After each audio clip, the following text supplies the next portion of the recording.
All right, guys. Well, we made it through week 1. So what that means is this is our first video for week number 2. So this is Chem4, week 2, video number 1.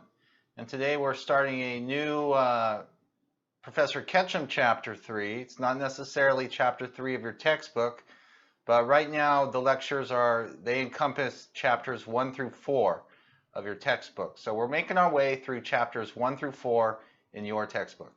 This is the first video of week number 2, and let's get started.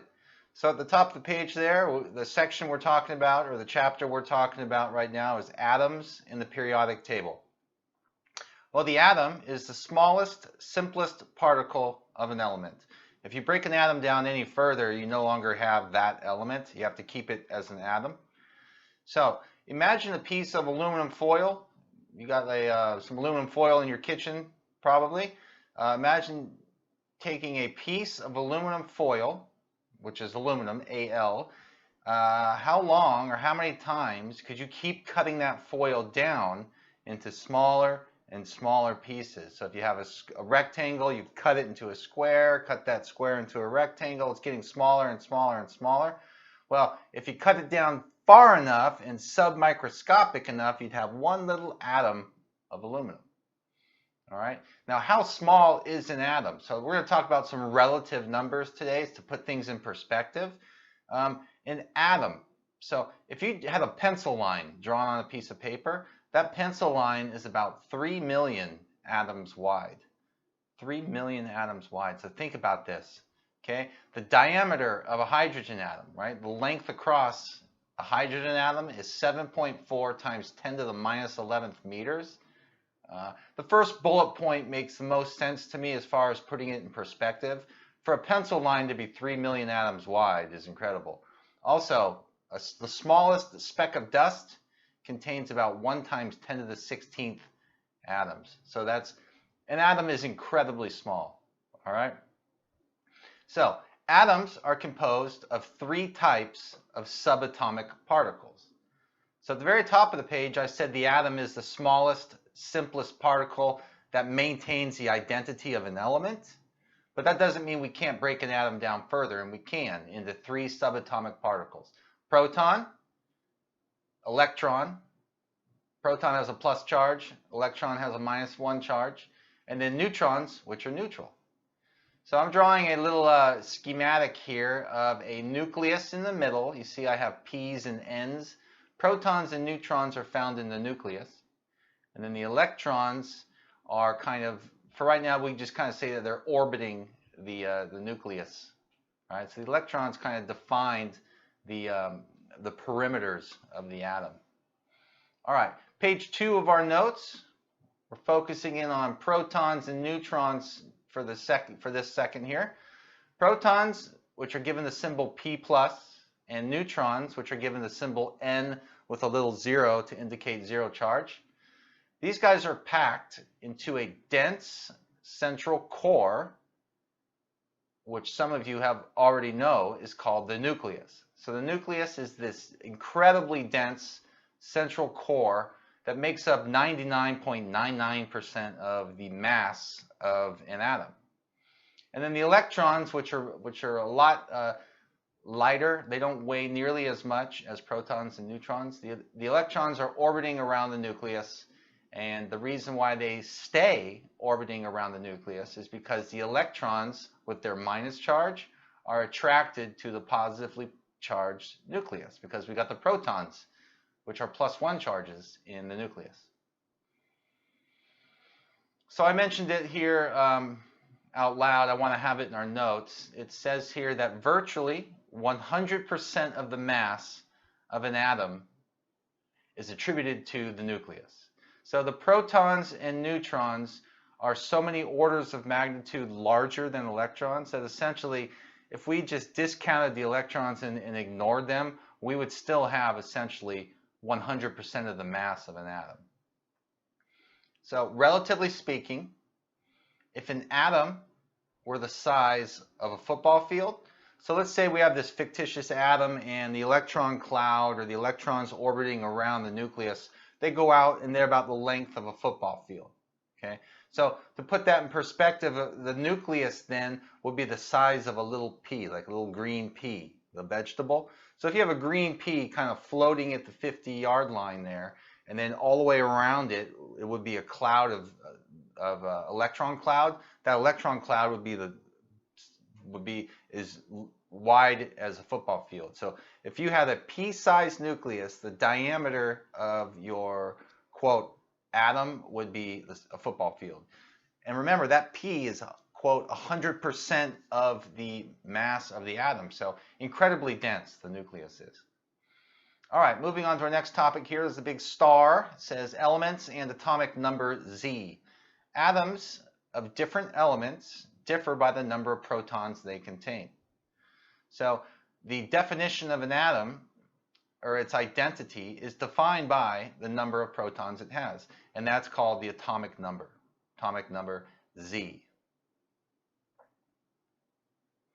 All right, top of this page of notes, we're going to do an example about what I mean. So the example says, identify the following elements. A, we have Z equals 75. That means atomic number 75. B, we have atomic number 3, and C, atomic number 52. So you have to go to your periodic table. It's in the inside cover of your book. You can also get it on Google Images. And you have to find atomic number 75. When you do so, you realize it's Re, or rhenium. Atomic number 3 is lithium, Li. Atomic number 52, whole number 52, is found in Te, which is tellurium. So hydrogen is 1, carbon is 6. You can find all those. All right, atoms are neutral. Why do you think? Well, we said they contain protons, electrons, and neutrons, right? Neutrons are neutral subatomic particles. So if atoms are neutral, they must have the same number of protons, positively charged, and electrons, negatively charged. So if that is true, then Z, which by definition is the number of protons, atomic number by definition is the number of protons, well, it's also equal to the number of electrons, isn't it? Because the atom has to be neutral. So Z gives you a lot of information. Atomic number gives you the number of electrons and the number of protons. So that was Z. Now what is this mass number A? Okay, please realize that mass number A is not a decimal point. It's not the number that you see on the periodic table. Okay, so for lithium, it's not 6.941. All right, mass number is simply an actual whole number. It's like an integer. It's the sum of the number of protons and neutrons combined in an element.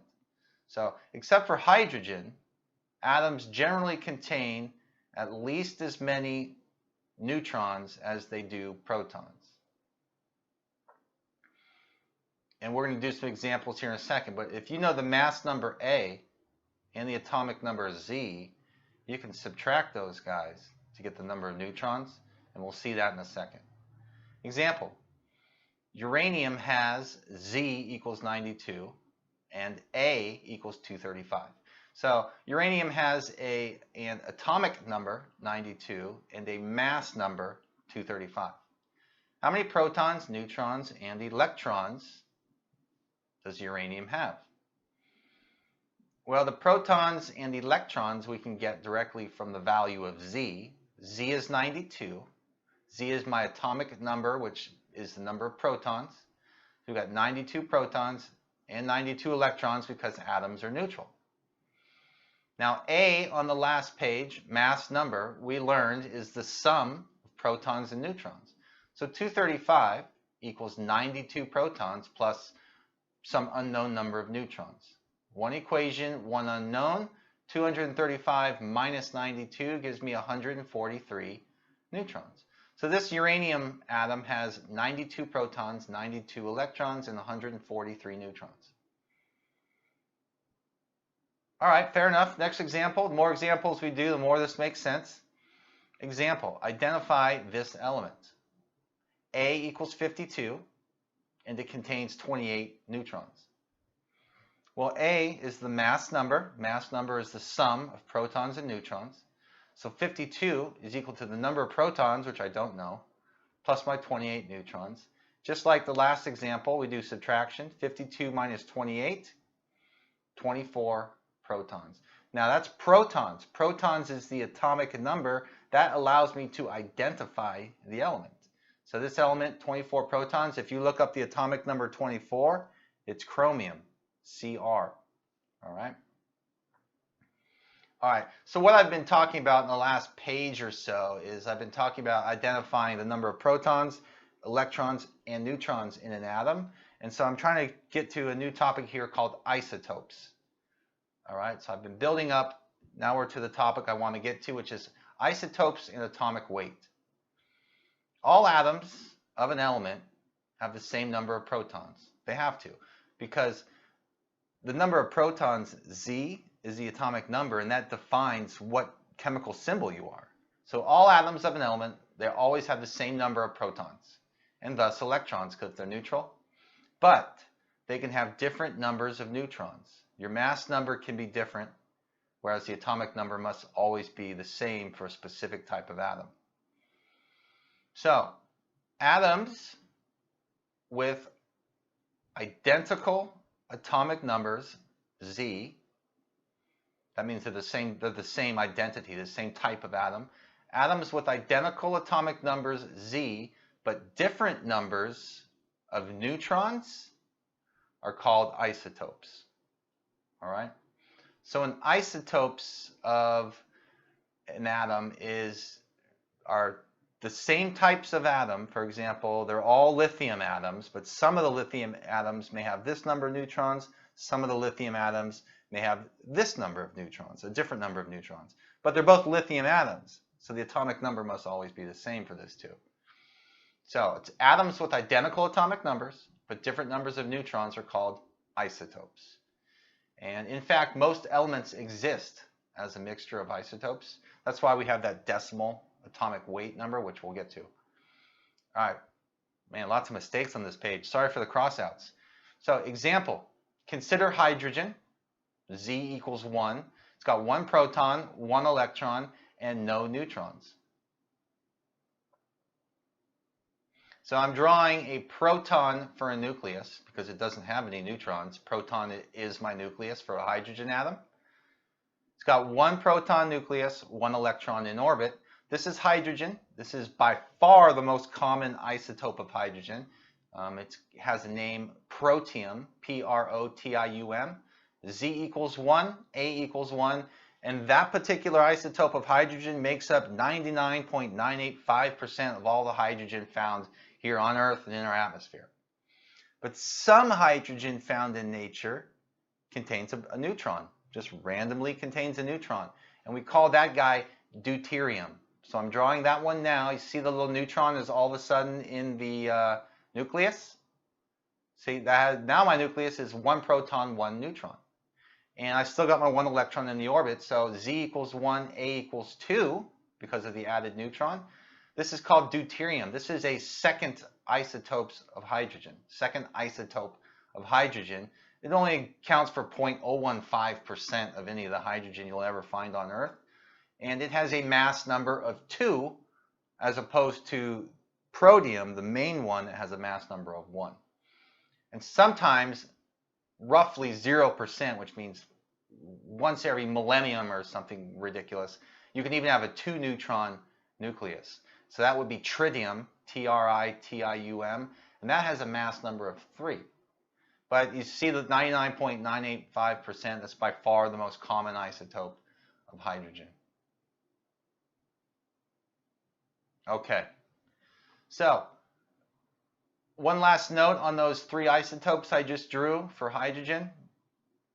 From those 3 isotopes of hydrogen on the last page, where they were protium, deuterium, and tritium, right? From those 3 isotopes of hydrogen on the last page, the average atomic mass, or the atomic weight, this is the decimal number on the periodic table. If you look up hydrogen, it's 1.008. From those 3 isotopes of hydrogen on the last page, the average atomic mass, or atomic weight of hydrogen, is 1.008 AMU, right? You notice it's just a little bit above 1, right? The mass number of the extremely common one, protium, was the 99.985% hydrogen. That had a mass number of 1. The other guys were 2 and 3, so they bump up the average atomic mass by just a little bit. Why just a little bit? Because they're very, very underrepresented, right? So, in other words, in a large sample of hydrogen, I'm just rereading the notes here. In other words, in a large sample of hydrogen, 99.985% of the hydrogen atoms have a mass number of 1. And 0.015% of the hydrogen atoms found on Earth and in our atmosphere have a mass number of 2. So that 2 is, basically you do a weighted average of these 3 guys, and it just bumps it up ever so slightly to not 1, but 1.008. Now, AMU means atomic mass units. Don't worry too much about that. We're going to convert that into grams per mole. It's more useful for us. We'll do that later on, so just pump the brakes if you don't understand AMU right now. That's fine. All right, isotope symbols. There's 2 ways to write isotopes. We can use something called nuclear symbol notation, which I've got right there in the box.